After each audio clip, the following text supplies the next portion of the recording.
আচ্ছা, কেমন হতো যদি সাধারণ পানিকে শুধুমাত্র একটা চুম্বকের সাহায্যে প্রায় যে কোনো রোগের মহৌষধে পরিণত করা যেত?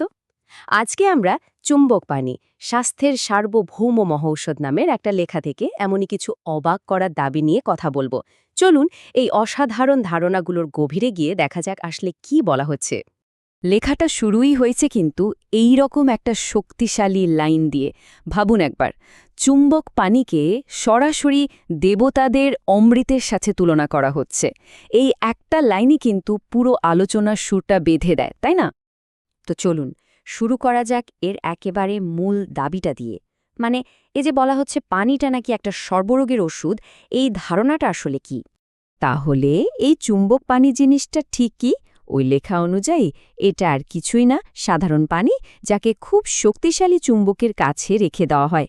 আর দাবিটা হলো এই প্রক্রিয়ার ফলে নাকি পানির ভেতরের মৌলিক বৈশিষ্ট্যই বদলে যায়, আর তাতে অসাধারণ সব গুণ চলে আসে। আর এখন আসা যাক সেই আসল জায়গায়। মানে, এর ফলাফল কি? ওই লেখাটায় লম্বা একটা তালিকা দেওয়া হয়েছে, যেখানে বলা হয়েছে কোন কোন স্বাস্থ্য সমস্যায় এই পানিটা কাজ করতে পারে। সবচেয়ে বড় দাবিটা হলো এটা নাকি শরীরের প্রায় যে কোনো অসুখের জন্যই উপকারী। তবে লেখাটাতে হজম আর মূত্রতন্ত্রের সমস্যার উপর একটু বেশি জোর দেওয়া হয়েছে। সুবিধার তালিকাটা কিন্তু বেশ লম্বা।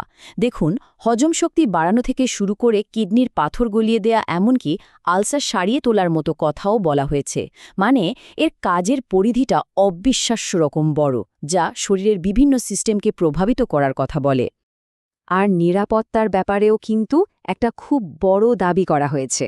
বলা হচ্ছে এই পানির নাকি কোনো ধরনের পার্শ্ব প্রতিক্রিয়া নেই, আর সুস্বাস্থ্য ধরে রাখার জন্য এটা নাকি বছরের পর বছর ধরে পান করা যেতে পারে।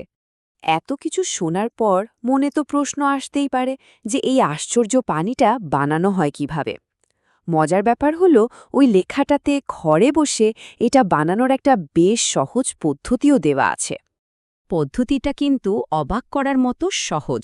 শুধু দুটো আলাদা পোল বা মেরুর চুম্বক নিতে হবে, আর তার ওপর দুটো পানির বোতল রেখে দিতে হবে।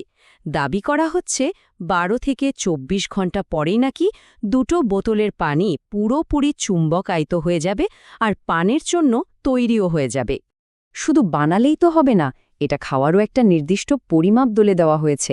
প্রাপ্তবয়স্কদের জন্য দিনে 3 থেকে 4 বার, প্রতিবারে 50 থেকে 75 মিলিলিটার, আর শিশুদের জন্য সেই পরিমাণটা হল 25 থেকে 30 মিলিলিটার। কিন্তু এখানেই শেষ না, ব্যাপারটা আরও মজার। লেখাটা অনুযায়ী এই কৌশলটা শুধু পানির জন্য নয়, অন্য তরল পদার্থকেও নাকি চুম্বকায়িত করা যায়। তবে ফলটা নাকি একটু অন্যরকম হয়। চলুন তো দেখি ঠিক কি বলা হয়েছে এ নিয়ে। এখানে একটা বেশ ইন্টারেস্টিং পার্থক্য আছে। খেয়াল করুন, যেখানে পানির জন্য দুটো চুম্বক মেরুই দরকার, সেখানে ফলের রস বা দুধের জন্য শুধুমাত্র দক্ষিণ মেরু ব্যবহার করতে বলা হয়েছে। আর সময়টাও অনেক কম, মাত্র 2 থেকে 3 ঘন্টা। আর ফল, দাবি করা হচ্ছে এতে নাকি শরীরের শক্তি আর জীবনী শক্তি বেড়ে যায়। এর ব্যবহার শুধু আমাদের স্বাস্থ্যের মধ্যেই থেমেনি, একেবারে বাগান পর্যন্ত চলে গেছে। বলা হচ্ছে যে এই পানি দিয়ে নিয়মিত গাছকে দিলে নাকি ফুল আরও বড় আর সুগন্ধি হয়, এমনকি ফলের ফলনও নাকি বেড়ে যায়। কিন্তু আসল প্রশ্ন হল, এই সব কিছু কাজ করে কিভাবে? এই আলোচনার শেষ অংশে আমরা দেখব এই অসাধারণ দাবিগুলোর পেছনে কী ধরনের বৈজ্ঞানিক যুক্তি দাঁড় করানোর চেষ্টা করা হয়েছে।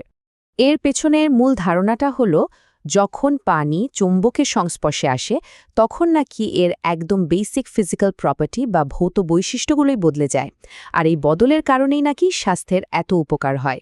নির্দিষ্ট করে বললে দাবি করা হচ্ছে যে পানির তাপমাত্রা, ঘনত্ব, সান্দ্রত্ব বা ভিসকসিটি, সারফেস টেনশন, এমনকি বিদ্যুৎ পরিবহন করার ক্ষমতাও নাকি এই প্রক্রিয়ায় পাল্টে যায়। সবশেষে আরও দুটো টেকনিক্যাল দাবি করা হয়েছে। এক, এটা নাকি পানিতে থাকা ছোট ছোট কণাগুলোকে তাড়াতাড়ি থিতিয়ে পড়তে সাহায্য করে। আর 2, এটা নাকি আয়োনাইজেশন প্রক্রিয়াকেও দ্রুত করে দেয়, মানে যে প্রক্রিয়ায় অণুগুলো চার্জড হয়ে যায়। তাহলে সব মিলিয়ে আমরা দেখলাম একটা খুব সহজ পদ্ধতির মাধ্যমে কিভাবে অসাধারণ সব ফলাফলের কথা বলা হচ্ছে। এটা আমাদের একটা গভীর প্রশ্নের সামনে এনে দাঁড় করায়। একটা সাধারণ চুম্বক আর 1 বোতল পানির এই সহজ সমন্বয়ের মধ্যে ঠিক কোন অচিন্তনীয় শক্তি লুকিয়ে থাকার দাবি করা হচ্ছে।